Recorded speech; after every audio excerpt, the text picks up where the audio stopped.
sasakyan mo, bakit nakakaya sa kagrupo? Dama yung ano, dama yung so, ganyan po. Ang sikreto sa utak, wag isa lang, dapat puro-puro pag-utak. Para, kaya nga may tinatawag tayo na co-share responsibility o yung co-maker.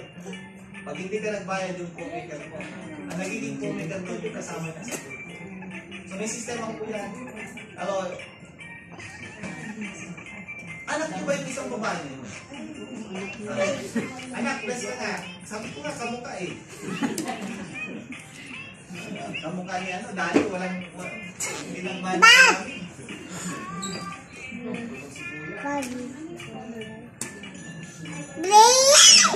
Fertilizer po yan.